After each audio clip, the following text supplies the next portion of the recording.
ರಾಜಕೀಯಕ್ಕೂ connect ಆದ toxic teaser, daddies home punch, Kumaraswamy ಮರಳಿ ರಾಜ್ಯ ರಾಜಕೀಯಕ್ಕೆ ಬರ್ತಾರೆ ಎನ್ನುವಂತಹ ಚರ್ಚೆ.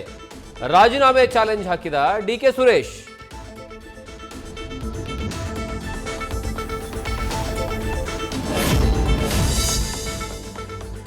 ಲೋಕದಲ್ಲಿ ದೋಸ್ತಿಯಾದವರು ಲೋಕಲ್ನಲ್ಲಿ ಎಳ್ಳು ನೀರು ಚರ್ಚೆ. ಸ್ಥಳೀಯ ಸಂಸ್ಥೆಗಳ ಚುನಾವಣೆಯಲ್ಲಿ ಬಿಜೆಪಿ ಜೆಡಿಎಸ್ ಮೈತ್ರಿಯಲ್ಲಿ ಬಿಕ್ಕಟ್ಟು, ಸರಿಯಾದ ನಿರ್ಧಾರ ಕೈಗೊಳ್ಳುವುದಾಗಿ ದಳಪತಿ ಹೇಳಿಕೆ.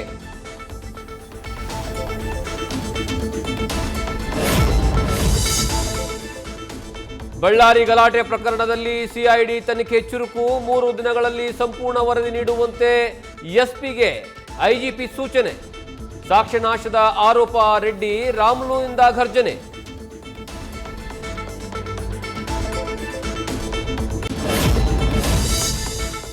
ವಿಚ್ಛೇದಿತ ಮಹಿಳೆಯ ಜೊತೆಗೆ ಪ್ರೀತಿ, ಮದುವೆಯ ನಾಟಕ ಆಡಿ ಎಸ್ಕೇಪ್. ಉಂಡು ಹೋದ ಕೊಂಡು ಹೋದಂತೆ 36 ಲಕ್ಷ ವಂಚನೆ. ಕಹಾನಿ ಮೇ ಟ್ವಿಸ್ಟ್, ಮಹಿಳೆ ವಿರುದ್ಧವೇ ಮೋಹನ್ ರಾಜ್ ಬಾಂಬ್.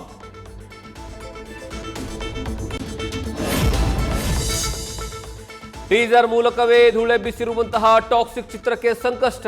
ಟೀಸರ್ನಲ್ಲಿರುವಂತಹ ಹಸಿ ಬಿಸಿ ದೃಶ್ಯದ ವಿರುದ್ಧ ವಕೀಲರೊಬ್ಬರು ದೂರು. ವಯಸ್ಕರ ದೃಶ್ಯಕ್ಕೆ ಸೆನ್ಸಾರ್ ಕಟ್ ಹಾಕಲಿ ಅಂತ ಆಗ್ರಹ. ನ್ಯೂಸ್ ಫಸ್ಟ್, ನಿರ್ಭೀತಿಯಿಂದ ನಿಮ್ಮ ಪರವಾಗಿ.